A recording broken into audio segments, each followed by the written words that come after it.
여보, 김치찌개 좀 끓여와요. 고춧가루 많이 넣고, 나 오늘 매운 거 먹고 싶어.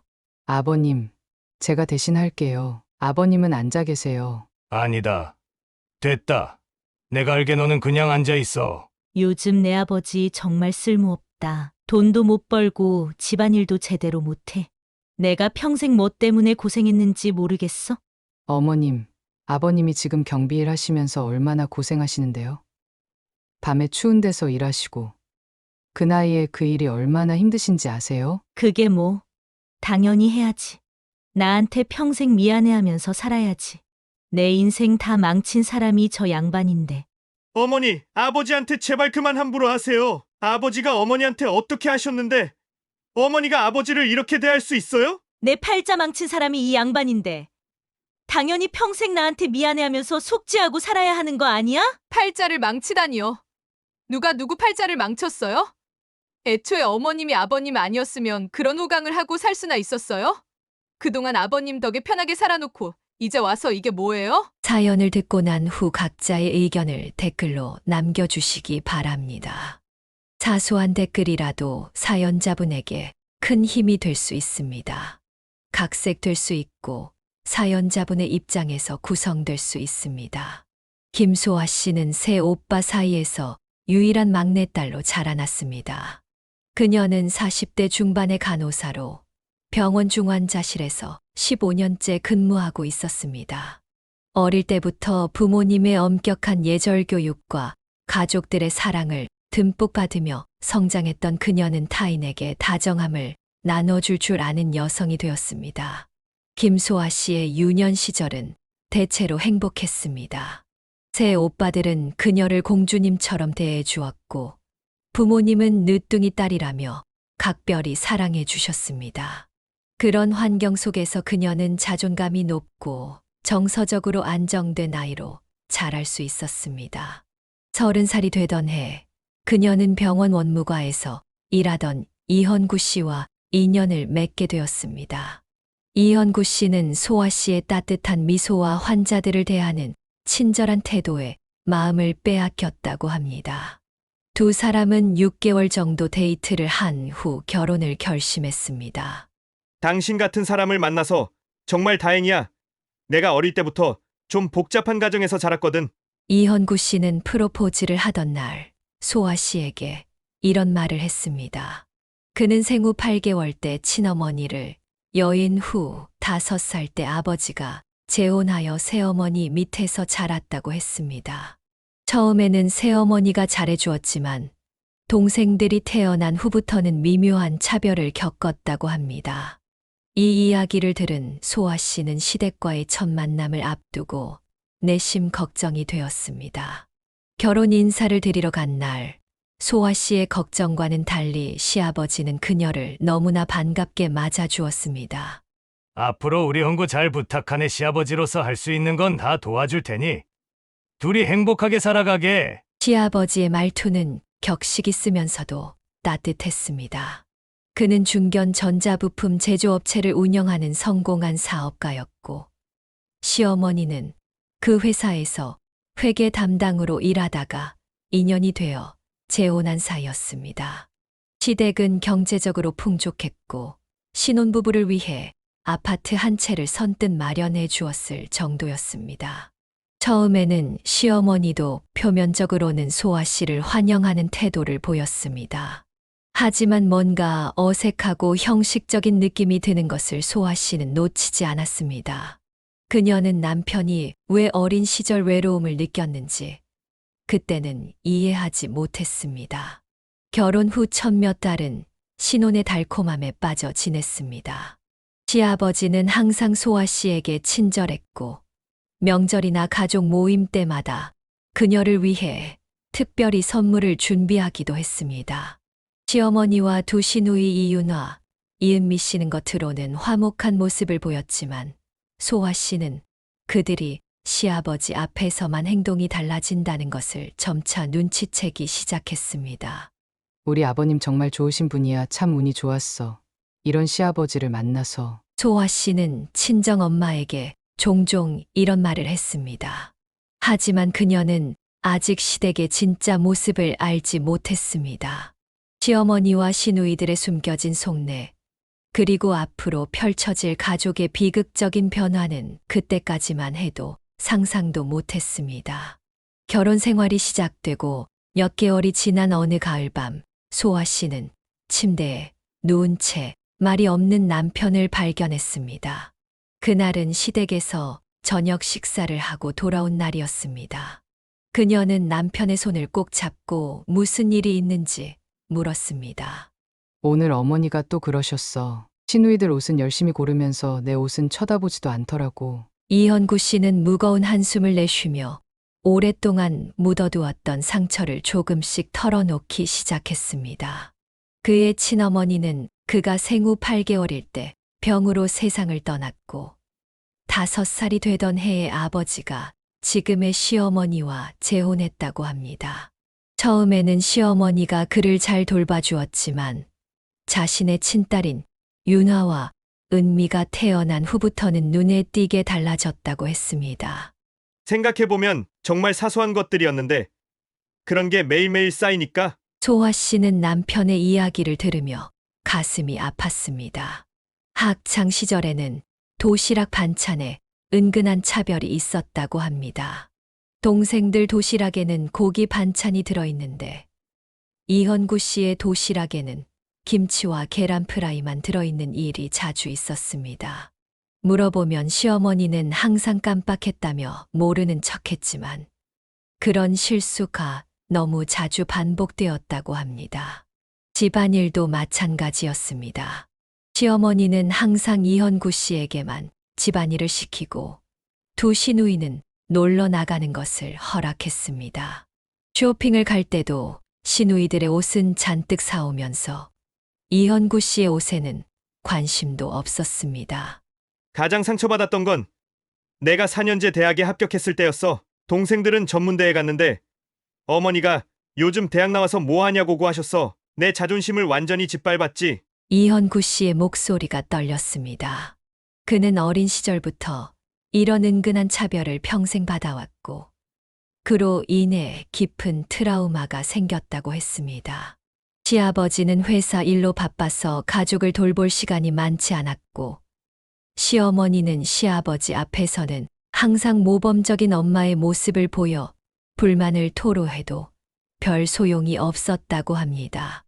아버지는 항상 미안해 하셨어. 내가 너무 바빠서 너희들을 잘 돌보지 못해 미안하다고 말씀하셨지. 나도 아버지를 원망하진 않았어. 항상 가족을 위해 열심히 일하셨으니까 오히려 나를 제일 먼저 챙겨주려고 애쓰셨고. 이런 남편의 고백을 들으며 소아 씨는 시어머니에 대한 복잡한 감정이 생겼습니다. 겉으로는 단란해 보이는 가족이지만 내면에는 깊은 상처와 갈등이 있다는 것을 알게 되었습니다. 그래도 어머니가 아버지한텐 정말 잘하셔. 그래서 나도 어머니랑 잘 지내려고 노력했어. 남편의 말처럼 시어머니는 시아버지에게 지극정성이었습니다. 항상 과일을 직접 깎아 시아버지 입에 넣어주고 어깨를 주물러 드리며 끊임없이 칭찬과 애교를 부렸습니다. 남편은 이런 시어머니의 모습이 불편하다고 했지만 시아버지를 위해서 참고 있었습니다. 소아 씨는 이런 이야기를 들으며 앞으로의 시댁 생활이 순탄치 않을 것이라는 예감이 들었습니다.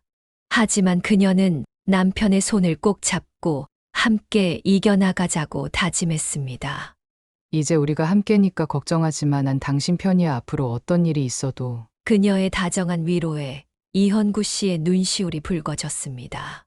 그는 오랫동안 혼자 품어왔던 상처를 처음으로 누군가와 나눌 수 있어 조금은 마음이 가벼워진 것 같았습니다. 이 대화를 통해 소아 씨는 시어머니와 시누이들의 행동을 더 주의 깊게 관찰하기 시작했고 남편의 말이 사실임을 점점 확인하게 되었습니다. 겉으로는 화목해 보이는 가족이었지만 그 안에는 보이지 않는 균열이 존재했던 것입니다. 결혼 생활이 1년쯤 지나자 소아 씨는 시어머니와 시누이들의 행동 패턴을 더 명확히 파악하게 되었습니다. 매주 일요일 시댁 점심 식사 자리에서 그녀가 목격한 광경은 언제나 비슷했습니다. 시어머니는 시아버지의 바로 옆자리에 앉아 끊임없이 관심을 쏟았습니다. 여보, 제가 아침에 일찍 나가서 특별히 골라온 거예요?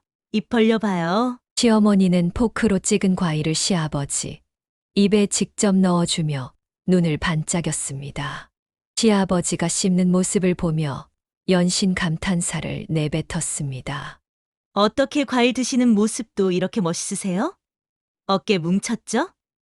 제가 주물러 드릴게요. 이런 모습을 처음 봤을 때는 시어머니가 시아버지를 정말 사랑하는 줄 알았습니다. 하지만 그녀의 행동이 시아버지 앞에서만 달라진다는 점이 수상했습니다. 시누이들도 마찬가지였습니다. 큰 시누이 윤아 씨는 항상 시아버지 곁에 붙어서 교묘하게 애교를 부렸습니다. 아빠, 제가 다른 쪽 어깨 주물러 드릴게요. 어때요? 시원하죠? 처음에는 이런 모습이 깊은 부녀 관계의 표현이라 생각했지만 소아 씨는 곧 이 모든 것이 연기라는 사실을 깨달았습니다. 어느 날 남편이 속삭이듯 말했습니다. 저건 다 아버지 지갑을 10개 만들려는 연극이야. 어머니랑 두 동생들. 아버지 돈으로 얼마나 사치하는지 넌 모를 거야. 이현구 씨의 말대로 시댁에 방문할 때마다 현관에는 명품 쇼핑백이 가득했고 거실 한쪽에는 고가의 화장품과 옷들이 쌓여 있었습니다. 소아 씨는 시어머니와 시누이들의 생활 패턴에 충격을 받았습니다. 세 사람은 매달 한 번씩 유명 피부과에서 수백만 원짜리 시술을 받았고 주말마다 백화점 쇼핑은 필수 코스였습니다. 심지어 아파트 단지 내 편의점에 가는 짧은 거리도 택시를 타고 다니며 1년에 2번씩은 유럽이나 미국으로 고급 해외여행을 떠났습니다. 어느 날 저녁 소아 씨는 시아버지와 둘만 남게 되었을 때 조심스럽게 물었습니다. 아버님, 매달 생활비가 얼마나 드세요? 시아버지가 말한 금액을 듣고 그녀는 깜짝 놀랐습니다. 그것은 소아 씨와 남편 두 사람의 월급을 합친 것보다도 훨씬 많은 금액이었습니다. 시아버지는 한숨을 내쉬며 말했습니다. 나야 검소하게 살지만 이 집 여자들 쓰는 돈을 감당하기가 쉽지 않아. 그래도 가족이 행복하면 나도 좋으니. 하지만 시아버지의 표정에서 그녀는 근심을 읽을 수 있었습니다. 시어머니와 시누이들의 과도한 소비가 시아버지를 압박하고 있다는 것을 알 수 있었습니다. 이런 상황에서도 시누이들은 시아버지에게 끊임없이 새로운 요구를 했습니다. 한 번은 큰 시누이가 명품 가방을 사달라고 조르다가 시아버지가 망설이자 갑자기 눈물을 글썽이며 아빠가 날 사랑하지 않는 거죠. 라고 말해 결국 시아버지가 지갑을 10개 만들었습니다. 시어머니도 시아버지가 사치를 제한하려 할 때마다 교묘한 핑계로 넘어갔습니다. 여보, 내가 고생하며 당신 뒷바라지 했으니 이 정도는 괜찮잖아요. 내 인생의 젊은 시절은 다 당신 회사 일하느라 바쳤는데. 이렇게 시아버지의 마음을 흔들어 결국 원하는 것을 얻어내곤 했습니다. 소아 씨는 이런 상황을 보며 안타까웠지만 직접적으로 개입할 수는 없었습니다. 이것은 어디까지나 시아버지의 문제였고 그가 직접 선을 그어야 했기 때문입니다. 남편은 이런 상황을 지켜보며 깊은 한숨을 내쉬었습니다. 아버지가 너무 약해. 결국 모든 게 무너질지도 몰라. 그의 불길한 예감은 몇 년 후 현실이 되었습니다. 남편의 이야기를 들은 후 소아 씨는 시어머니와 시누이들을 바라보는 시선이 달라졌습니다. 그녀는 이제 그들의 행동 하나하나를 주의 깊게 관찰하기 시작했고 남편이 겪었던 차별이 실제로 존재했음을 확신하게 되었습니다. 시어머니는 남편에게 했던 것처럼 소아 씨에게도 은근슬쩍 일을 시키려 들었습니다. 어느 휴일 소아 씨가 시댁을 방문했을 때였습니다. 시어머니는 다른 가족들이 거실에서 TV를 보고 있는 동안 소아 씨만 부엌으로 불렀습니다. 우리 며느리 음식 솜씨가 어떤지 궁금하네. 여기 재료들 있으니까. 저녁 반찬 좀 만들어 봐. 내가 옆에서 지켜볼게. 시어머니의 말투는 친절한 척했지만 눈빛에는 명령이 담겨 있었습니다. 소아 씨는 잠시 당황했지만 곧 침착하게 대답했습니다. 저도 요리 실력이 별로 없어요. 어머님께서 가르쳐 주시면 같이 해볼까요? 시어머니는 눈썹을 살짝 찌푸리며 말했습니다. 아이고, 난 오늘 좀 피곤해서. 우리 딸들은 원래 부엌일을 잘 못해. 괜히 방해만 될 테니 넌 혼자 해보는 게 좋겠다. 그때 소아 씨는 남편이 겪었던 상황을 떠올렸습니다. 그녀는 미소를 지으며 단호하게 말했습니다. 저도 솔직히 요리에 소질이 없어요. 시누이들도 함께 배우는 게 어떨까요? 같이 하면 더 재밌을 것 같은데요. 시어머니의 표정이 굳어졌습니다. 소아 씨는 주방을 나와 거실의 시누이들을 향해 말했습니다. 우리 다 같이 저녁 준비해 볼까요? 제가 혼자 하려니 좀 부담스러워요. 시누이들은 당황한 표정으로 서로를 쳐다보았습니다. 시어머니가 급히 끼어들었습니다. 아이고, 됐어. 그냥 내가 할게. 다들 쉬고 있어. 소아 씨의 단호한 태도에 시어머니의 계획은 무산되었습니다. 이런 상황이 반복되면서 소아 씨와 시어머니 사이의 긴장은 점점 커졌습니다. 더욱 심각했던 것은 시어머니와 시누이들이 서비스직 종사자들에게 보이는 태도였습니다. 한 번은 가족 모두가 고급 레스토랑에 식사를 하러 갔을 때였습니다. 웨이터가 실수로 와인을 조금 흘렸는데 시어머니가 갑자기 목소리를 높였습니다. 이게 뭐 하는 짓이에요? 이런 비싼 식당에서 일하면서 이것도 제대로 못해요? 매니저 불러요, 당장. 웨이터는 얼굴이 하얗게 변해 연신 사과했습니다. 정말 죄송합니다. 바로 새 냅킨 가져다 드리겠습니다. 소아 씨는 시어머니의 행동에 너무 당황해 잠시 할 말을 잃었습니다. 하지만 곧 용기를 내어 말했습니다. 어머님, 그만하세요. 사람이 실수할 수도 있죠. 이미 사과하셨잖아요. 시어머니는 소아 씨를 노려보며 말했습니다. 너는 왜 내 편을 안 들고 남의 편을 들어? 이게 무슨 서비스인지. 소아 씨는 침착하게 대답했습니다. 편을 드는 게 아니라 그냥 상황을 진정시키려는 거예요. 저분들도 열심히 일하는 분들이고 직업에 귀천이 어디 있어요? 우리가 편하게 식사할 수 있는 것도 저분들 덕분이잖아요. 이 말에 시아버지가 고개를 끄덕이며 지지했습니다.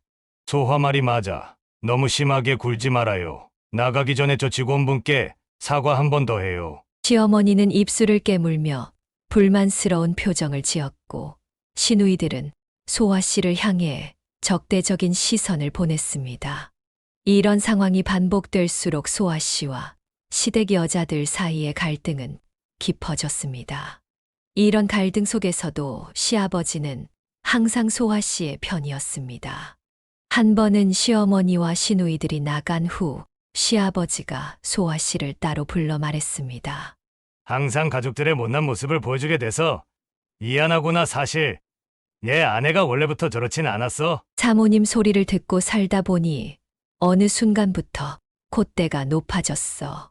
시아버지의 눈에는 깊은 슬픔이 담겨 있었습니다.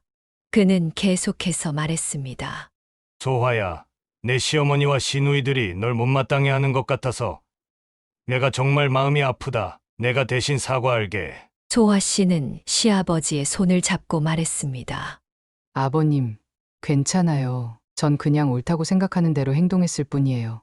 아버님은 전혀 사과하실 필요 없어요. 이런 시아버지의 따뜻함 때문에 소아 씨는 시댁의 다른 문제들을 견딜 수 있었습니다.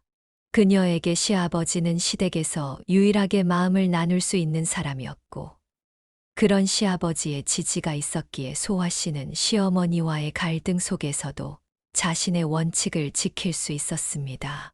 하지만 시어머니와 시누이들의 적대감은 점점 커져갔고, 소아 씨가 시댁을 방문할 때마다 불편한 기류가 흘렀습니다. 남편은 이런 상황에 마음이 아팠지만 소아 씨가 자신의 아픔을 이해하고 자신의 편이 되어준다는 사실에 고마움을 느꼈습니다. 고마워. 내 편이 되어줘서. 사실 평생 혼자 이런 상황을 견뎌왔는데 이제 너랑 함께라서 정말 든든해. 소아 씨는 남편을 꼭 안아주었습니다. 두 사람은 서로에게 의지하며 시댁의 복잡한 상황을 헤쳐나가기로 했습니다. 결혼 10년이 지난 어느 날 소아 씨의 전화기가 울렸습니다. 남편이었습니다. 그의 목소리는 평소와 달리 떨리고 있었습니다. 여보, 큰일이야. 아버지 회사가 파산 직전이래. 지금 내가 시댁으로 가는 중인데 퇴근하면 바로 와줄래? 소아 씨는 퇴근하자마자 시댁으로 향했습니다. 도착했을 때 거실 분위기는 무거웠습니다. 시아버지는 소파에 깊이 파묻혀 창백한 얼굴로 앉아 있었고 남편은 그 옆에서 무언가를 열심히 설명하고 있었습니다. 시어머니와 시누이들은 보이지 않았습니다. 아버님, 저희가 좀 도와드리고 싶어요. 저희 적금도 있고 남편 퇴직금도 만지지 않은 상태라. 소아 씨가 조심스럽게 말을 꺼내자 시아버지는 고개를 강하게 저었습니다. 안 된다. 내 문제는 내가 해결해야지. 여의 돈으로는 이 상황을 해결할 수 없어.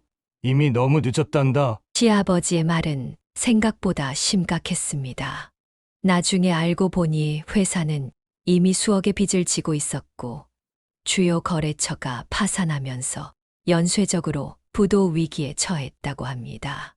시아버지는 최대한 버티려고 했지만 결국 모아둔 돈을 모두 쏟아붓고 소유하고 있던 3층짜리 상가 건물까지 팔아야 했습니다.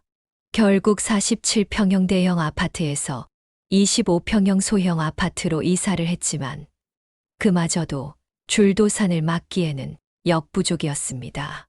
그날 밤 소아 씨와 남편이 시댁 문제를 상의하던 중 갑자기 시댁에서 전화가 왔습니다. 시어머니와 시누이들이 시아버지와 크게 다투고 있다는 것이었습니다. 부부는 서둘러 차를 몰고 시댁으로 향했습니다. 시댁에 도착하니 아수라장이 펼쳐져 있었습니다. 큰 시누이 윤아 씨는 얼굴이 불그락부르락해져서 소리를 지르고 있었습니다.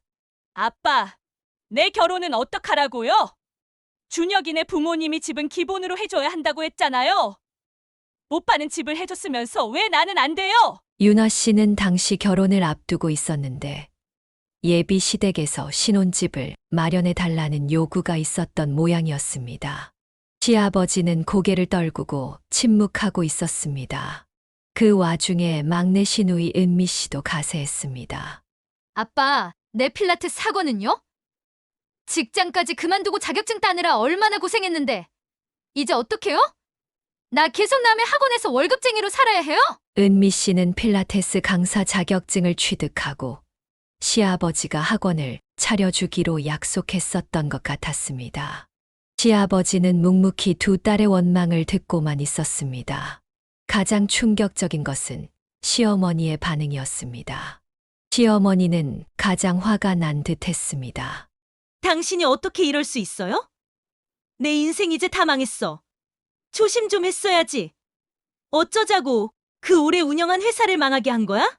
앞으로 우리 어떻게 살아요? 시어머니의 목소리에는 원망과 분노가 가득했습니다.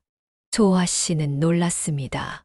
시어머니는 시아버지의 안위를 걱정하는 대신 자신의 미래와 생활 수준 변화를 걱정하고 있었습니다. 소아 씨와 남편은 더 이상 참을 수 없었습니다. 남편이 먼저 나섰습니다. 윤아야, 은미야! 너희들 정신 차려. 지금 아버지가 어떤 상황인데 그런 이기적인 말을 해? 너희 나이가 몇인데 그런 때를 써? 어른처럼 행동해! 소아 씨도 가만히 있지 않았습니다. 어머님, 어떻게 그런 말씀을 하실 수 있어요?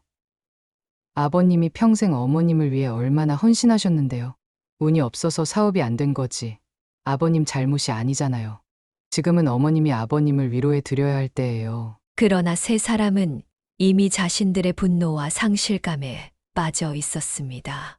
윤아 씨와 은미 씨는 울음을 터뜨렸고 시어머니는 침실로 들어가 문을 쾅 닫아버렸습니다. 가장 가슴 아픈 건 그동안 당당하고 위엄 있던 시아버지의 모습이 완전히 사라지고 눈물을 흘리며 고개를 숙인 채 앉아 계신 모습이었습니다. 남편은 아버지 옆에 앉아 어깨를 감싸 안았습니다. 아버지, 힘내세요. 저희가 있잖아요. 다 잘 될 거예요. 소아 씨는 시아버지 앞에 무릎을 꿇고 앉아 그의 손을 잡았습니다. 시아버지의 손은 차갑고 떨리고 있었습니다. 아버님, 지금은 정말 힘드시겠지만 저희가 항상 곁에 있을게요. 함께 이겨내요. 시아버지의 눈에서 굵은 눈물이 떨어졌습니다. 그는 아무 말도 하지 못하고 고개만 끄덕였습니다. 그날 이후 시어머니와 시누이들의 원망은 계속되었고 시아버지의 모습은 날이 갈수록 초라해져 갔습니다. 소아 씨와 남편은 자주 시댁을 방문하며 시아버지를 위로했지만 시아버지의 상황은 점점 더 악화되고 있었습니다. 그리고 시댁의 분위기는 완전히 달라졌습니다. 예전에는 시아버지를 중심으로 돌아가던 가정이었지만 이제는 시아버지를 향한 원망과 비난이 가득했습니다. 소아 씨와 남편은 시어머니와 시누이들의 태도를 보며 분노가 치밀었습니다. 어느 주말 소아 씨 부부는 시아버지를 돕기 위해 시댁을 방문했습니다. 도착하자마자 큰 시누이 윤아 씨의 울음소리가 들렸습니다. 거실에 들어가 보니 윤아 씨는 소파에 앉아 엉엉 울고 있었고 시어머니는 그 옆에서 딸을 달래고 있었습니다. 왜 우는 거야? 무슨 일 있어? 남편이 물었습니다. 시어머니가 한숨을 쉬며 대답했습니다. 내 동생 약혼 파혼됐어. 준혁이네 어머니가 결혼 조건이 안 맞는다고 하더라고. 윤아 씨는 더 크게 울음을 터뜨렸습니다. 다 아빠 때문이야. 아빠가 집 안 해준다 하니까 준혁이 엄마가 그러는 거라고. 내가 얼마나 준혁이를 사랑했는데? 이제 어떡해? 소아 씨는 시누이의 말에 어이가 없었습니다. 감정을 억누르며 차분히 물었습니다. 아가씨 정말 그 사람이 집 때문에 파혼한 거예요? 윤아는 눈물을 닦으며 대답했습니다. 그야 당연하지. 우리 처음 만났을 때 아빠가 사장님이라 그랬는데 이제 아무것도 아니잖아. 준혁이네서 딸 시집 보낼 때 최소한 집은 해줘야 한다고 했단 말이야. 소아 씨는 더 이상 참을 수 없었습니다. 그럼 그 사람은 아가씨를 진심으로 사랑한 게 아니네요. 물질적인 조건만 보고 결혼하려 했던 거잖아요. 오히려 지금 알게 된 게 다행 아닌가요? 그녀의 얼굴이 붉어졌습니다. 뭐라고요? 뭐가 다행이에요? 난 진짜 준혁이한테 미쳐 있었어요. 어떻게 그렇게 말할 수 있어요? 남편도 가만히 있지 않았습니다. 윤아야, 솔직히 생각해봐. 그 사람이 정말 너를 사랑했다면 집이 있건 없건 상관없었을 거야. 이건 아버지 탓이 아니라 그 남자의 문제지. 그러자 시어머니가 끼어들었습니다. 너희들 쉽게 말하네. 요즘 세상에 누가 빈털털이랑 결혼하겠어? 다 현실이야. 아버지가 망하지만 않았어도 우리 윤아 잘 시집 갔을 텐데. 소아 씨는 분통이 터졌습니다. 어머님, 평생 아버님 덕에 잘 사셨으면서 어떻게 그런 말씀을 하실 수 있어요? 아버님이 지금 얼마나 괴로우신데 이렇게 원망만 하시면 어떡해요? 시어머니의 눈이 커졌습니다. 넌 뭘 안다고 그래? 내가 얼마나 고생했는지 알아? 이제 와서 무슨... 소아 씨는 시어머니의 말을 자르고 윤아 씨에게 돌아섰습니다. 솔직히 물어볼게요. 그 남자가 당신을 조건 때문에 떠났다면 그건 당신의 가치를 몰라준 거예요. 아버님 탓이 아니에요. 만약 남자 쪽에서 당신의 조건만 보고 결혼하려 했다면 그건 당신 능력도 아니고 아버님 능력이었잖아요. 윤아 씨는 입을 벌렸다가 다물었습니다. 그녀의 눈에서 분노가 번쩍였지만 할 말이 없어 보였습니다. 너 지금 불난 집에 부채질하니? 내 딸이 상처받아 울고 있는데 왜 사람 속을 더 후벼 파? 시어머니가 소아 씨를 노려보며 말했습니다. 하지만 소아 씨는 물러서지 않았습니다. 어머님이랑 윤아 씨가 오히려 아버님 마음을 더 아프게 하고 계시잖아요. 회사 문 닫아서 힘든 아버님 속을 더 후벼 파고 있는 건 누구예요? 이 말에 방 한쪽에서 조용히 듣고 있던 시아버지의 눈에서 눈물이 흘러내렸습니다. 그의 모습은 예전에 당당했던 사업가가 아니라 완전히 패배하고 지친 노인 같았습니다. 남편은 아버지 곁으로 가 어깨를 감싸 안았습니다. 아버지, 괜찮아요. 저희가 있잖아요. 그날 이후로 소화 씨 부부와 시어머니, 시누이들 사이의 골은 더 깊어졌습니다. 시어머니와 시누이들은 소화 씨 부부가 오면 노골적으로 불편한 기색을 드러냈고, 소화 씨 부부도 그들의 이기적인 행동을 도저히 이해할 수 없었습니다. 가장 가슴 아픈 것은 시아버지의 변화였습니다. 한때 당당하게 가정을 이끌던 가장의 모습은 온데간데 없이 사라지고 눈물만 흘리며 고개를 숙이는 모습만 남았습니다. 소화 씨는 그런 시아버지를 볼 때마다 가슴이 미어졌습니다. 여보, 우리가 어떻게든 아버님을 도와드려야 해. 이대로는 정말 안 될 것 같아. 소화 씨는 밤마다 남편과 시아버지를 도울 방법을 의논했습니다. 그들은 경제적으로 도울 수 있는 방법을 찾아보았지만 시아버지의 빚이 너무 컸고 무엇보다 시아버지 자신이 도움을 완강히 거부했습니다.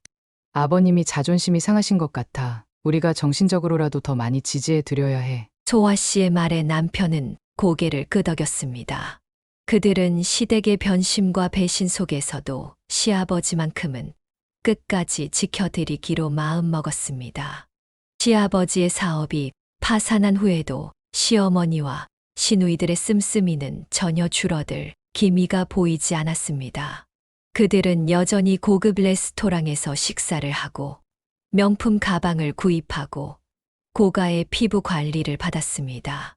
소아 씨는 시댁을 방문할 때마다 거실 한켠에 쌓인 쇼핑백들을 보며 한숨을 내쉬었습니다. 어느 날 소아 씨의 휴대폰이 울렸습니다. 시어머니였습니다. 소아야, 있잖아. 좀 곤란한 일이 생겼어. 시어머니의 목소리는 평소와 달리 조심스러웠습니다. 소아 씨는 무슨 일인지 물었습니다. 이번 달 카드 값이 좀 많이 나왔네. 그래서 말인데 너희가 좀 도와줄 수 있을까? 소아 씨는 놀라서 되물었습니다. 카드값이요. 얼마나 나오셨는데요? 시어머니가 말한 금액을 듣고 소아 씨는 귀를 의심했습니다. 590만 원이요? 한 달에 그 정도가 나왔다고요? 대체 뭐에 쓰신 거예요? 시어머니는 당연하다는 듯이 대답했습니다. 뭐 하긴. 그냥 필요한 거 사고 피부 관리 받고 그런 거지. 뭐 대수냐?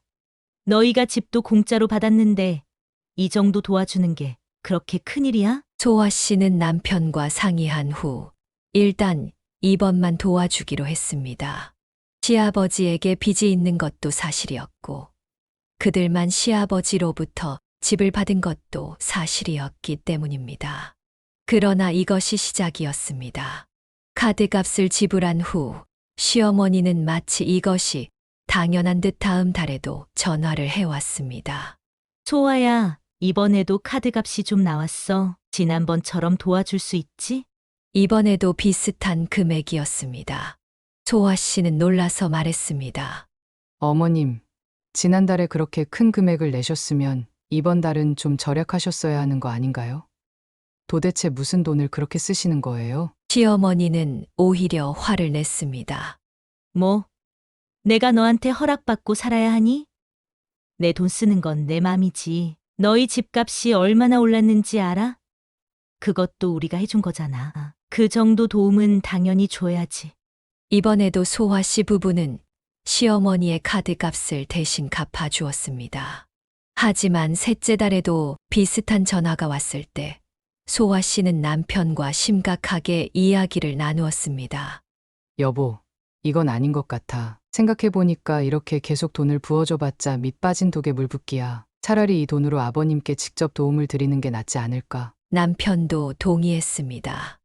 맞아, 어머니랑 동생들은 아무리 도와줘도 끝이 없을 거야. 오히려 버릇만 더 나빠질 것 같아. 그래서 그들은 시어머니의 다음 요청을 거절하기로 했습니다. 예상대로 시어머니의 전화가 왔고 소아 씨는 단호하게 말했습니다. 어머님, 죄송하지만 더 이상 카드값은 도와드릴 수 없을 것 같아요. 저희도 아이들 교육비에 대출금도 있고 해서요. 시어머니는 격분했습니다. 뭐, 이게 무슨 소리야? 너희들은 내 아들 키워준 것도 생각 안 해? 너희한테 집도 해준 거 생각 안 나? 양심이라는 게 있니? 소아 씨도 더 이상 참지 않았습니다.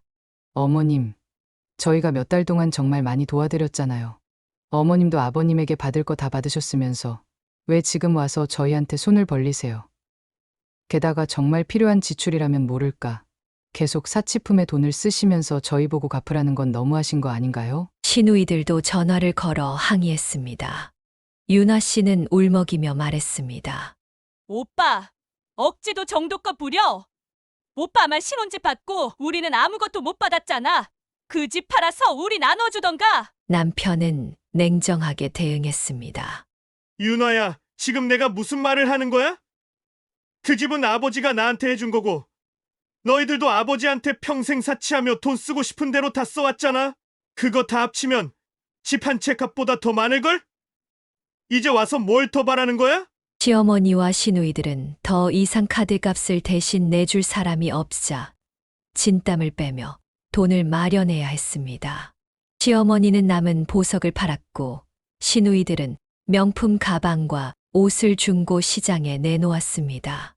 하지만 그들의 습관은 쉽게 바뀌지 않았고 소화 씨 부부에게 계속 돈을 요구했습니다.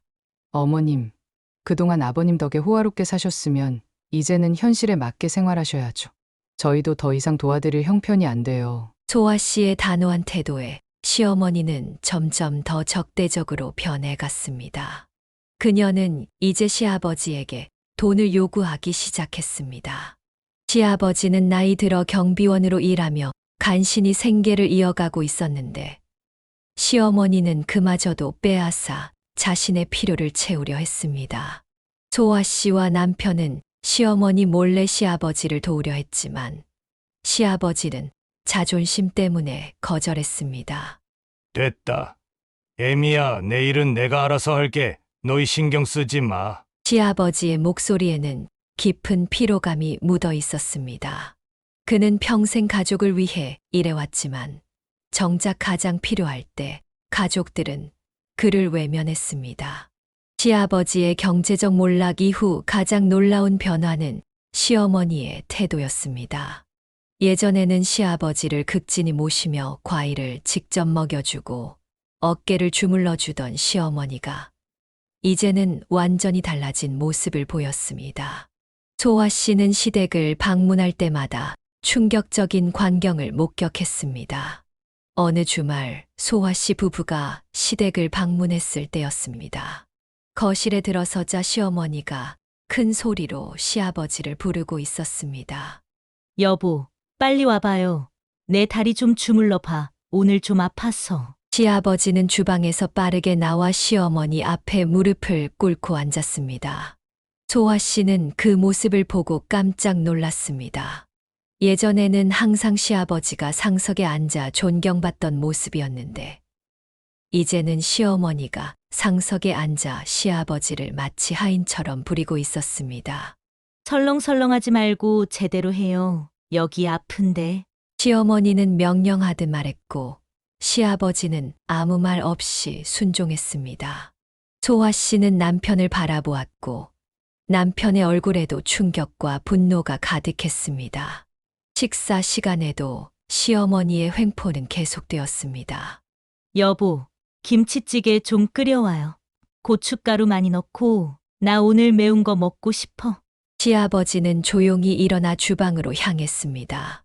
소아 씨는 참지 못하고 따라갔습니다. 아버님, 제가 대신 할게요. 아버님은 앉아 계세요. 시아버지는 미소를 지으며 소아 씨의 손을 잡았습니다. 아니다. 됐다. 내가 알게 너는 그냥 앉아 있어. 시아버지의 목소리는 조용했지만 단호했습니다. 그의 자존심이 상하지 않게 하기 위해 소아 씨는 더 이상 고집하지 않았습니다. 거실로 돌아와 앉자 시어머니가 소아 씨에게 말했습니다. 요즘 내 아버지 정말 쓸모없다. 돈도 못 벌고 집안일도 제대로 못해. 내가 평생 뭐 때문에 고생했는지 모르겠어? 소아 씨는 그 말을 듣고 화가 치밀었지만 참고 말했습니다. 어머님, 아버님이 지금 경비일 하시면서 얼마나 고생하시는데요? 밤에 추운 데서 일하시고 그 나이에 그 일이 얼마나 힘드신지 아세요? 시어머니는 코웃음을 쳤습니다. 그게 뭐, 당연히 해야지. 나한테 평생 미안해하면서 살아야지. 내 인생 다 망친 사람이 저 양반인데. 그날 이후 소아 씨는 시아버지의 모습이 더 마르고 위축되어 가는 것을 발견했습니다. 한때 당당하고 자신감 넘치던 사업가의 모습은 찾아볼 수 없었고, 대신 눈빛이 흐려진 노인만 남아 있었습니다. 74세가 된 시아버지는 흰머리가 많아졌고, 등은 구부정해졌으며, 걸음걸이도 느려졌습니다. 반면 시어머니는 여전히 사치를 즐기며 몸집이 더 불어났습니다. 시아버지가 경비 일을 하면서 번 돈을 모두 가져가 자신의 화장품과 옷, 피부 관리에 쓰곤 했습니다. 어느 날 소아 씨와 남편은 시어머니의 행동에 참다 못해 항의했습니다. 어머니, 아버지한테 제발 그만 함부로 하세요. 아버지가 어머니한테 어떻게 하셨는데 어머니가 아버지를 이렇게 대할 수 있어요? 시어머니는 화를 내며 소리쳤습니다. 내 팔자 망친 사람이 이 양반인데. 당연히 평생 나한테 미안해하면서 속죄하고 살아야 하는 거 아니야? 소아 씨는 그 말에 더욱 분노했습니다. 팔자를 망치다니요. 누가 누구 팔자를 망쳤어요? 애초에 어머님이 아버님 아니었으면 그런 호강을 하고 살 수나 있었어요? 그동안 아버님 덕에 편하게 살아놓고 이제 와서 이게 뭐예요? 시어머니는 코웃음을 치며 말했습니다. 넌 내가 애비 키워준 걸 생각 안 해? 엄마 없는 이 사람 내가 키워줬어. 근데 넌 나한테 고마워하지도 못할 망정 어떻게 그렇게 목청을 높이니? 소아 씨는 침착하게 대답했습니다. 어머님이 남편 키워주신 건 감사해요. 하지만 솔직히 말해서 그렇게 친자식처럼 대해준 것도 아니잖아요. 항상 은근슬쩍 차별하셨다고 남편이 말했어요. 지금 논점을 흐리시는 거예요. 우리가 얘기하는 건 어머님이 아버님을 이렇게 모욕적으로 대하면 안 된다는 거예요. 이런 대화가 오갈 때마다 시아버지는 고개를 숙이고 눈물만 흘렸습니다. 소아 씨와 남편은 시아버지의 그런 모습을 볼 때마다 가슴이 아팠습니다. 시아버지가 망한 후 5년 동안 시어머니는 시아버지를 계속해서 괴롭혔고 시누이들도 시아버지를 완전히 무시했습니다. 소아 씨와 남편은 가능한 한 자주 시댁을 방문하며 시아버지를 위로했지만 그들이 없는 시간에 시아버지가 어떤 대우를 받는지 상상하기 싫었습니다. 소아 씨는 매일 밤 남편과 이야기를 나누었습니다. 그들은 어떻게 해야 시아버지를 이 상황에서 구해낼 수 있을지 고민했습니다. 소아 씨는 갑작스런 결정을 내렸습니다. 병원에서 일하던 그녀는 그날 연차를 쓰고 시아버지가 일하는 아파트 경비실을 깜짝 방문하기로 했습니다. 평소 시어머니 때문에 위축된 시아버지를 몰래 찾아가 점심을 함께 하면서 기운을 북돋아 드리고 싶었던 것입니다. 주차장에 차를 세우고 경비실로 향하는 소아 씨의 얼굴에는 미소가 가득했습니다. 그러나 경비실 문을 열자마자 그 미소는 순식간에 사라졌습니다. 그녀가 본 것은 충격적인 광경이었습니다. 시아버지의 오른쪽 뺨에는 붉은 자국이 있었고 왼쪽 팔에는 여러 개의 멍과 핥힌 자국이 선명했습니다. 아버님, 이게 다 뭐예요?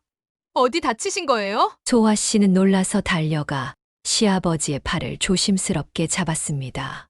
시아버지는 깜짝 놀라 황급히 소매를 내려 상처를 가리려 했습니다. 애미야 갑자기 웬일이니? 이거. 그냥 부딪혀서. 그래 별일 아니야. 시아버지의 목소리는 떨리고 있었고 눈빛은 불안했습니다. 소아 씨는 간호사 경력으로 보아 이런 상처들이 단순한 부딪힘으로 생길 수 없다는 것을 알았습니다. 아버님, 저한테 거짓말하지 마세요. 이건 누군가가 핥히고 꼬집은 자국이에요. 대체 누가 이런 짓을? 소아 씨의 목소리가 떨렸습니다. 그녀의 마음 깊은 곳에서는 이미 답을 알고 있었지만 그것이 사실이길 바라지 않았습니다. 시아버지는 한동안 침묵하다가 깊은 한숨을 내쉬었습니다. 그냥 내 시어미가 자기 인생 돌려내라면서. 시아버지의 목소리는 점점 작아졌습니다. 그는 고개를 떨구고 계속했습니다. 그저께는 특히 화가 났는지 꼬집고 핥히고 뭘 던지기도 하더구나. 사실 이게 처음은 아니야. 그동안에도 한 번씩 나한테 손찌검을 하긴 했었어. 소아 씨는 충격으로 말을 잇지 못했습니다. 눈앞이 캄캄해지는 느낌이었습니다. 시어머니가 아무리 시아버지를 구박하고 미워한다 해도 직접 폭력을 행사할 거라고는 상상도 못했던 것입니다. 시아버지는 흐르는 눈물을 참으며 중얼거렸습니다. 내 인생이 어쩌다 이렇게 됐는지 모르겠다. 소아 씨는 그 자리에서 무릎을 꿇고 시아버지의 손을 꼭 잡았습니다. 그녀의 눈에서도 눈물이 흘러내렸습니다. 아버님, 이건 정말 아니에요. 아버님이 무슨 죽을 죄를 지은 것도 아닌데 어떻게 이런 일이. 더는 안 되겠어요. 지금 당장 그 집에서 나오셔야 해요. 시아버지는 당황한 기색으로 고개를 저었습니다. 내가 나가면 어딜 간단 말이니? 소아 씨는 단호하게 대답했습니다. 저희 집 있잖아요. 저희가 모실게요. 사실 남편과 저도 얼마 전부터 이 문제로 계속 고민하고 있었어요. 아버님을 이대로 두면 안 되겠다 싶어서요. 이미 아이들 방도 하나로 합쳐서 아버님 방까지 준비해놨어요. 시아버지의 눈에 놀라움이 가득했습니다. 정말이냐? 그래도 내가 어떻게 염치 없이 너희들 신세를 지고 살겠니? 소아 씨는 시아버지의 손을 더 꼭 잡았습니다. 아버님, 부모 자식이 같이 사는 게 왜 염치 없는 일이에요? 말도 안 되는 소리 하지 마세요. 지금 당장 저희 집으로 가시는 거예요. 약속하세요. 시아버지의 눈에서 굵은 눈물이 흘러내렸습니다. 약속하마 정말 고맙다. 에미야, 그날 소아 씨는 남편에게 즉시 연락해 상황을 설명했습니다. 남편은 일을 중단하고 바로 달려왔고 시아버지를 그들의 집으로 모셨습니다.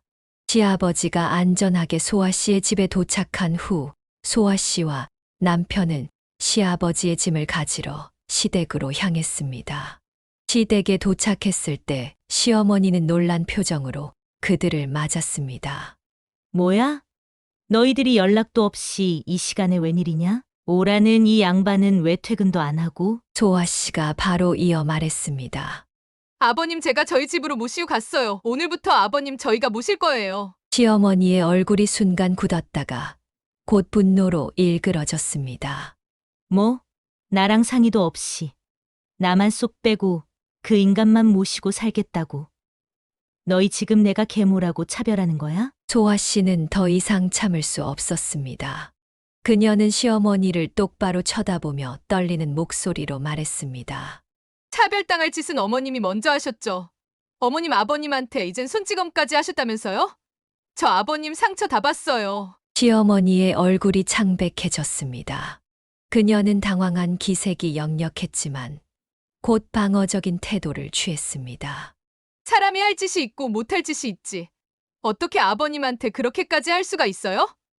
아버님 덕에 호의호식하고 살았으면서 어떻게 사람이 그러냐고요. 소아 씨의 목소리는 점점 더 커졌습니다. 그런 어머님이랑 아버님을 더 이상 어떻게 한 집에 둬요?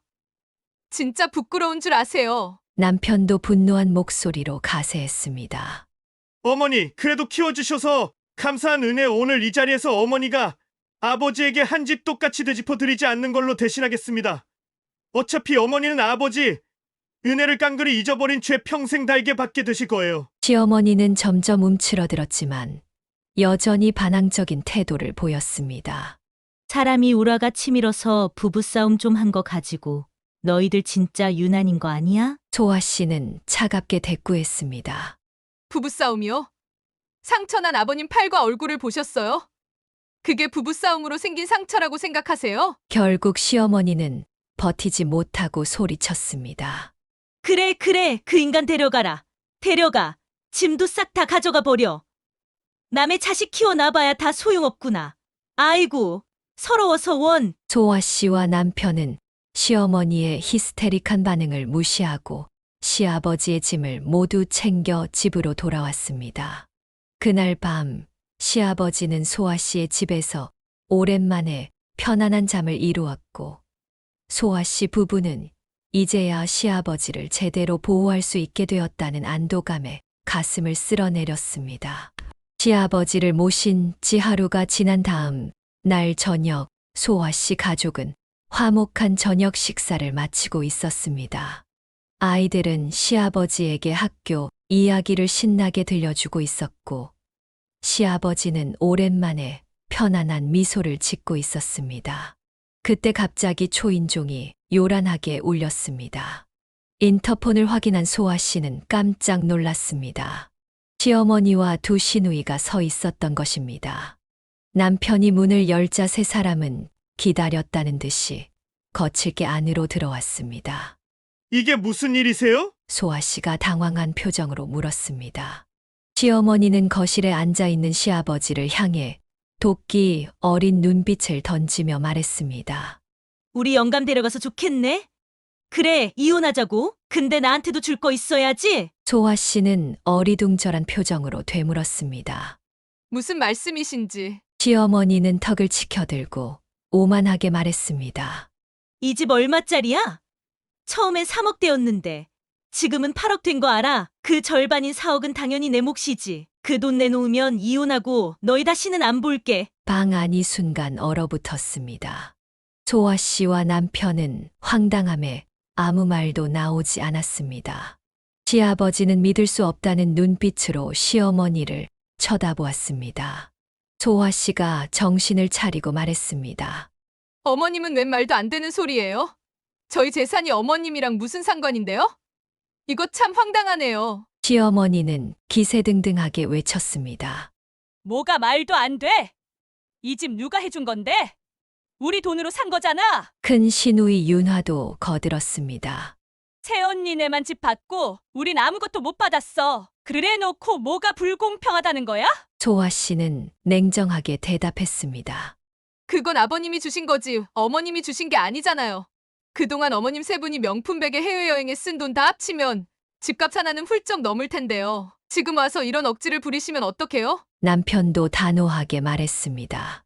더 이상 말하지 마세요. 나가주시면 좋겠어요. 소아 씨가 문 쪽을 가리키며 그들을 내보내려 했을 때 갑자기 뺨에 화끈한 통증이 느껴졌습니다.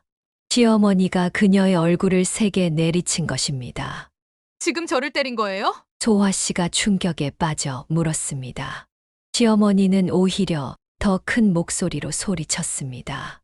그럼 버릇없는 년이 시어미한테 대들어? 더 맞아볼래? 소아 씨는 공포와 분노가 뒤섞인 목소리로 말했습니다. 어머님, 이러시면 나중에 크게 후회하실 겁니다. 시어머니가 비웃듯 말했습니다. 후회. 내가 뭘 어쩔 건데. 뭐 어떻게 할 건데. 그때까지 충격에 빠져 있던 남편이 소아 씨에게 달려와 그녀를 감쌌습니다. 여보, 괜찮아? 어디 많이 아파? 그리고 그 순간 가장 예상치 못한 일이 벌어졌습니다. 조용히 앉아있던 시아버지가 갑자기 일어나 시어머니 앞으로 다가갔습니다. 그의 얼굴은 분노로 일그러져 있었습니다.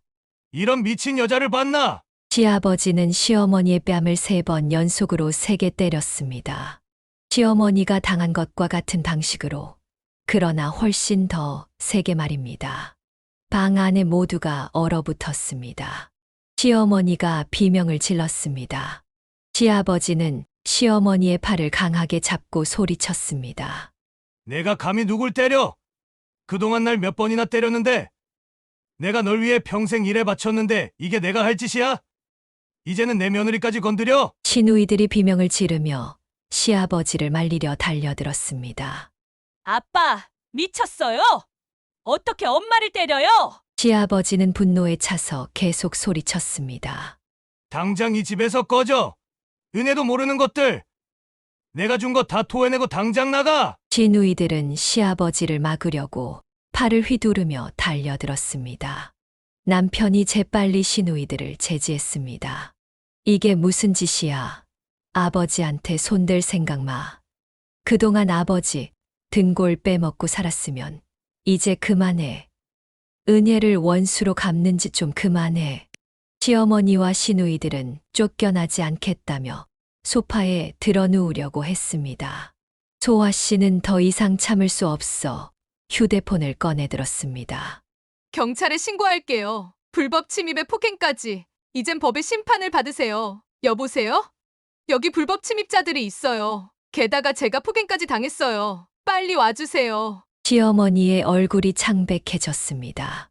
뭐, 며느리가 시어미를 경찰에 고발해? 소아 씨는 단호하게 대답했습니다. 법을 어기면 대가를 치러야죠. 제 얼굴을 때린 건 어머님이잖아요. 시어머니는 당황하여 소리쳤습니다. 그럼 나도 신고할 거야. 방금 내가 맞은 것도 똑같이. 시아버지가 비웃듯 말했습니다. 그래, 신고해. 근데 내 몸에 상처들 보이지? 병원 진단서도 있어. 내가 그동안 날 학대한 증거야. 똑같이 신고당하고 싶어. 시어머니의 얼굴이 하얗게 변했습니다. 그녀는 말문이 막혔습니다. 결국 출동한 경찰에 의해 시어머니와 시누이들은 집 밖으로 끌려나갔습니다. 소아 씨에게 폭행을 한 죄로 시어머니는 경찰서로 연행되었고, 소아 씨는 처벌을 원한다고 확실히 말했습니다. 경미한 처벌로 끝날지 모르지만 분명한 교훈이 필요해요. 이런 폭력이 다시는 반복되면 안 되니까요. 소아 씨의 단호한 결정에 시어머니는 겁에 질린 표정을 지었지만 이미 돌이킬 수 없는 상황이 되었습니다. 시어머니의 폭행 사건 이후 시아버지는 무거운 결심을 내렸습니다. 소아 씨와 남편이 저녁을 준비하는 동안 그는 거실 소파에 앉아 두 사람을 불렀습니다. 잠깐 둘이 이리 와 볼래? 시아버지의 표정이 평소와 달리 단단해 보였습니다. 소아 씨와 남편이 그의 앞에 앉자 시아버지는 깊은 한숨을 내쉬었습니다. 결정했다. 정식으로 이혼 신청을 할 거야. 남편이 놀라며 물었습니다. 정말 그러실 거예요? 어머니랑 결혼 생활이 거의 40년인데 시아버지는 고개를 끄덕였습니다.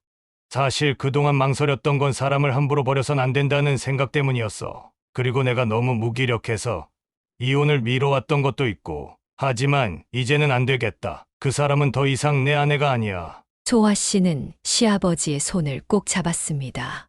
아버님, 저희가 전폭적으로 지지할게요. 어떤 결정을 하시든 저희는 아버님 편이에요. 시아버지의 눈가에 미소가 어렸습니다. 고맙다. 이제 와서 생각해보니 왜 이 결정을 더 일찍 내리지 못했는지 후회가 되는구나. 그러나 이혼 과정은 순탄치 않았습니다. 시어머니는 이혼을 극구 거부했습니다. 자신의 생활 기반이 완전히 흔들릴 것을 알았기 때문입니다. 어느 날 시어머니는 소아 씨의 집에 또다시 찾아와 소란을 피웠습니다. 날 버리겠다는 거야? 이 나이에 내가 어디로 가라고? 너네 양심이 있어? 소아 씨가 냉정하게 대답했습니다. 어머님이 먼저 아버님을 버리신 거잖아요. 폭력까지 휘두르셨잖아요. 이제 와서 피해자인 척하지 마세요. 시어머니는 고함을 질렀습니다. 이것들이 미쳤나? 내가 우리 남편 없으면 어떻게 살아? 평생 같이 살았는데. 남편이 비웃듯 말했습니다. 갑자기 무슨 애틋한 척이에요? 어머니가 아버지 돈 때문에 붙어 있었던 거 우리 다 알아요. 이제 그만하세요. 결국 변호사를 선임해 법적 절차를 밟기 시작했습니다. 시어머니도 변호사를 구해 맞대응했지만 상황은 시어머니에게 불리했습니다. 시아버지가 시어머니의 친정 식구들에게 경제적 지원을 해온 점, 시어머니와 시누이들의 과도한 사치 생활, 시어머니의 신체적 학대 증거 등이 모두 법정에 제출되었습니다. 변호사가 소아 씨 부부를 찾아와 말했습니다. 송구수 없지만 증인으로 나와주셔야 할 것 같습니다. 특히 폭행 장면을 직접 목격하신 분들이라. 소아 씨는 망설임 없이 답했습니다. 당연히 나갈게요. 아버님을 위해서라면 뭐든지 하겠습니다. 법정에서 소아 씨는 시어머니의 행동에 대해 모두 증언했습니다. 시아버지의 팔과 얼굴에 있던 상처들, 경비원으로 일하며 번 돈을 시어머니가 빼앗아 간 일, 자신의 뺨을 때린 일까지. 법정은 소아 씨의 증언에 충격을 받은 눈치였습니다. 재판은 예상대로 시아버지에게 유리하게 끝났습니다. 시어머니는 매우 불리한 조건으로 이혼을 받아들일 수밖에 없었습니다. 시아버지의 유일한 재산이었던 작은 아파트마저 팔아 빚을 갚아야 했고, 시어머니와 시누이들은 월세방을 구해 이사해야 했습니다. 이게 웬 날벼락이야. 평생 살던 집에서 쫓겨나다니. 시어머니가 집을 나서며 통곡했습니다. 큰 시누이도 울먹이며 소리쳤습니다. 우리가 뭘 그렇게 잘못했다고 이 꼴이야? 다 오빠랑 새언니 때문이야. 소아 씨는 그들의 원망에 아무 반응도 보이지 않았습니다. 시어머니와 시누이들은 결국 저렴한 월세 아파트를 구해 셋이 함께 살게 되었습니다. 방 하나에 거실 하나짜리 작은 집이었습니다. 한편 소아 씨 가족은 시아버지를 정성껏 모셨습니다. 시아버지는 처음에는 적응이 어려워 보였지만 점차 편안해졌습니다. 소아 씨의 두 아들은 할아버지를 무척 좋아했고 학교에서 돌아오면 항상 할아버지 방부터 찾았습니다. 할아버지, 오늘 태권도에서 발차기 배웠어. 한번 보여줄까? 우와, 우리 손자 정말 멋지구나. 할아버지한테도 가르쳐 줄래? 시아버지의 얼굴에는 오랜만에 진정한 미소가 번졌습니다. 특별한 날이었던 것은 소아 씨의 친정 부모님이 시아버지를 찾아오신 날이었습니다. 처음엔 어색할 줄 알았는데 의외로 세 분은 금방 친해지셨습니다. 사돈어른, 요즘도 낚시 다니세요? 저도 젊었을 때 낚시 좀 했거든요. 소아 씨의 아버지가 시아버지에게 말을 걸었습니다. 아유, 오랜만에 들어보는 이야기네요. 예전엔 자주 갔었는데 요즘은 통 못 가봤어요. 이번 주말에 같이 한번 가보시죠. 제가 좋은 포인트 알고 있어요. 그날 이후로 두 어르신은 자주 낚시를 함께 다니셨고 가끔은 소주 한 잔을 기울이며 세상 돌아가는 이야기를 나누기도 했습니다. 소아 씨의 어머니도 자주 방문해 손수 만든 반찬을 가져오셨습니다. 사돈어른이 요즘 좀 울적해 보이시네. 이럴 땐 동년배 친구가 필요한 법이야. 우리가 자주 찾아뵈어야겠어. 소아 씨는 친정 부모님의 따뜻함에 감동했고 남편도 깊이 감사했습니다. 장인어른, 장모님께서 이렇게 신경 써주셔서 정말 감사합니다. 아버지가 요즘 많이 밝아지셨어요. 이렇게 새로운 가족 관계가 형성되었고 시아버지는 점차 과거의 상처를 회복해 갔습니다. 소아 씨 부부는 이혼 과정의 스트레스와 경제적 부담에도 불구하고 시아버지를 지키기로 한 자신들의 결정이 옳았다고 확신했습니다. 시부모님의 이혼 후 2년이 지난 어느 평범한 주말 오후 소아 씨는 남편과 함께 대형 마트에서 장을 보고 있었습니다. 과일 코너에서 사과를 고르던 중 문득 익숙한 뒷모습이 눈에 들어왔습니다. 조금 수척해 보였지만 분명 작은 시누이 은미였습니다. 소아 씨는 잠시 망설이다가 다가갔습니다. 아가씨? 은미는 깜짝 놀라 뒤를 돌아보더니 소아 씨를 발견하고 당황한 기색이 역력했습니다. 한때 고급 브랜드 옷과 가방으로 치장하고 우아한 모습을 뽐내던 그녀는 이제 낡은 청바지에 흔한 티셔츠를 입고 있었습니다. 화장기 없는 얼굴은 피곤해 보였고 손톱에는 예전의 화려한 네일아트 대신 매니큐어 흔적도 없었습니다. 언니, 은미는 잠시 어색한 침묵 후 억지로 미소를 지었습니다. 오랜만이네요. 잘 지내세요? 소아 씨는 담담하게 대답했습니다. 네, 우리는 다들 잘 지내요. 아버님도 건강하시고요. 은미 씨는 어떻게 지내요? 은미는 주변을 살피더니 마트 한쪽에 있는 작은 카페를 가리켰습니다. 잠깐 시간 있으세요? 커피 한 잔 할래요? 카페에 앉자 은미는 한숨을 깊게 내쉬었습니다. 그녀의 얼굴에는 지난 2년간의 고생이 묻어나 있었습니다. 솔직히 말하면 전 그냥 그렇게 살아요. 필라테스 학원 강사 일도 오래 못했어요. 처음엔 괜찮았는데 원장님이 월급을 자꾸 미루고 부당한 요구를 많이 해서 결국 그만뒀어요. 지금은 동네 작은 카페에서 아르바이트하고 있어요. 소아 씨는 조용히 듣고 있었습니다. 은미는 계속해서 말을 이어갔습니다.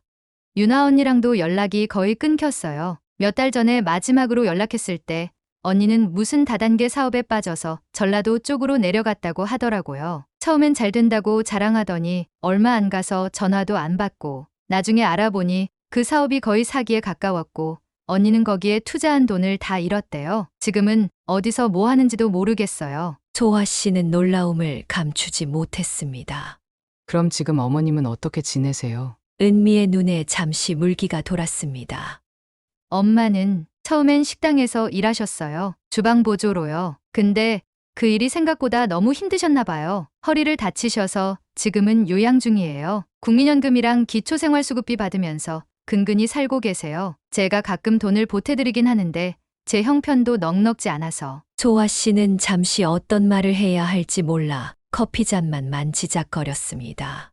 한때 그토록 오만하고 이기적이었던 시어머니와 시누이들이 이제는 각자의 방식으로 고난을 겪고 있다는 사실이 믿기지 않았습니다. 사실 언니, 제가 많이 후회하고 있어요. 은미가 갑자기 말했습니다.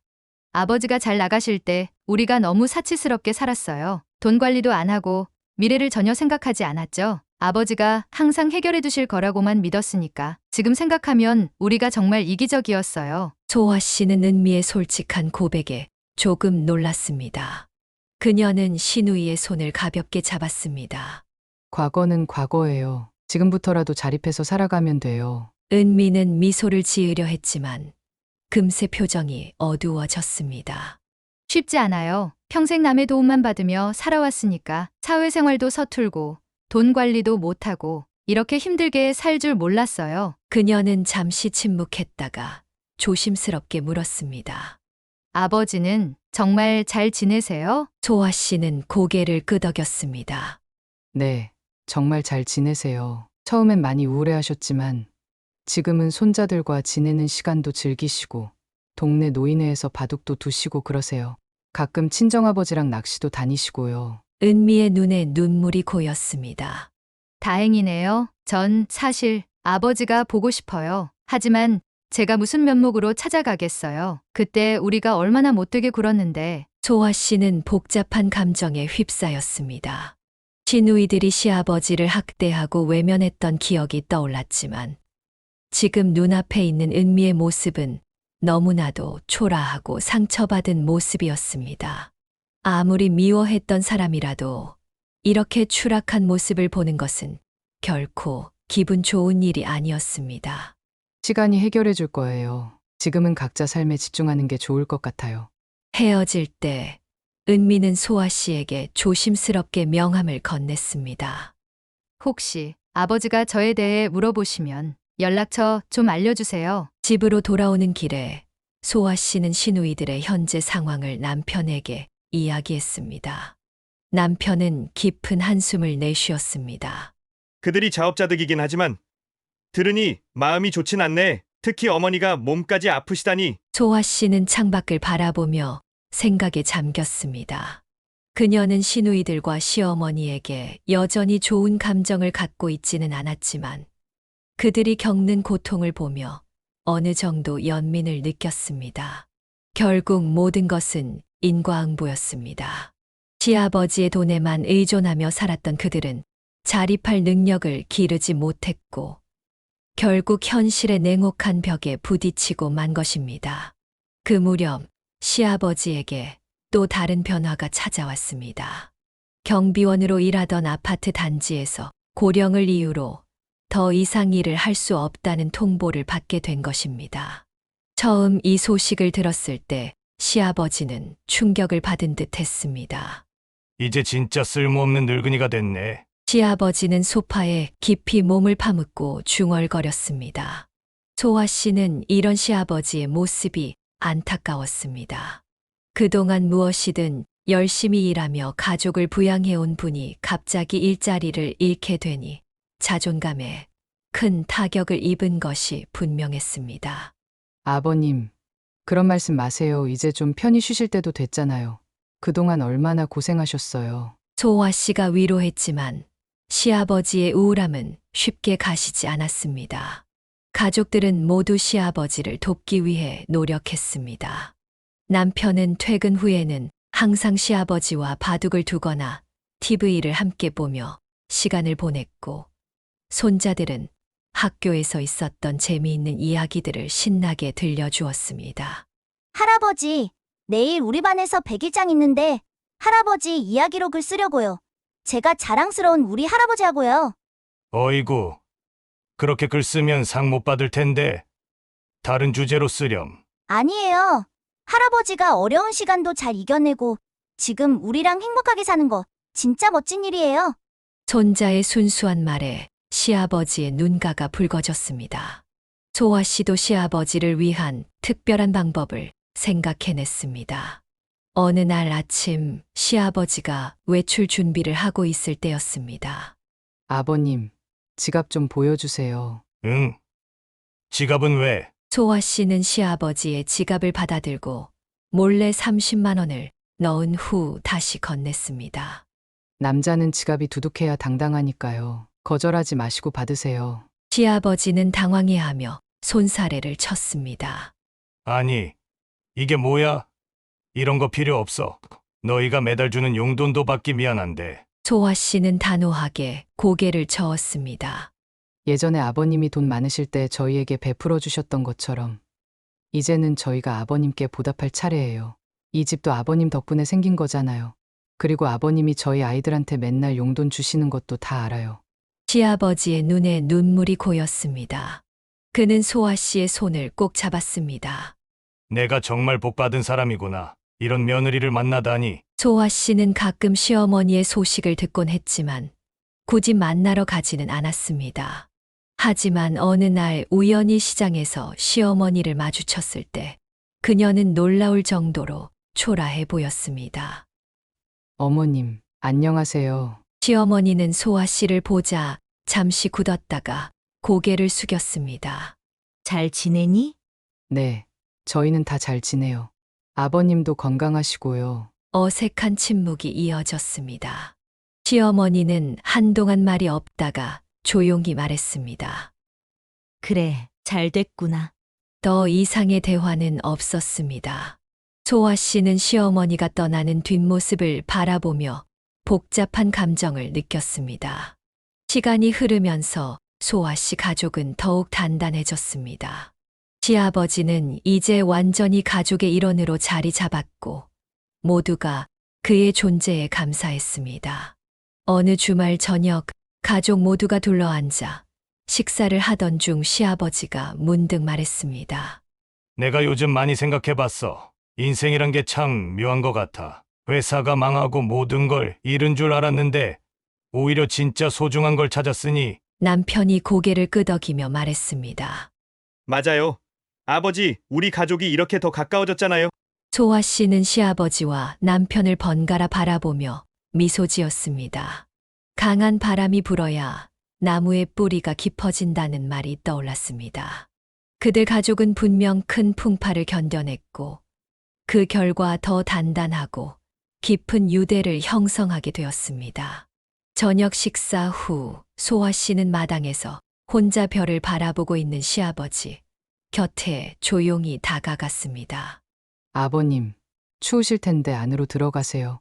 시아버지는 따뜻한 미소를 지으며 대답했습니다. 애미야, 내가 참 고맙다. 내가 아니었으면 지금쯤 나는 어떻게 됐을지. 소아 씨는 시아버지의 어깨에 자신의 손을 살포시 얹었습니다. 저희가 고마워해야죠. 아버님은 저희 가족의 기둥이세요. 그들은 말없이 한동안 밤하늘을 바라보았습니다. 잠시 후 집 안에서 아이들이 할아버지를 부르는 소리가 들렸고 시아버지는 환한 미소를 지으며 집 안으로 향했습니다. 소아 씨는 그런 시아버지의 뒷모습을 바라보며 깊은 만족감을 느꼈습니다. 진정한 가족이란 피보다 더 진한 것이 있다는 것을 그녀는 이제 분명히 알고 있었습니다. 사연을 듣고 댓글을 남겨주시기 바랍니다. 사소한 의견일지라도 사연자분에게는 큰 힘이 됩니다. 노골적인 악성 댓글은 사연자분에게 상처가 될 수 있으니 삼가주시기 바랍니다.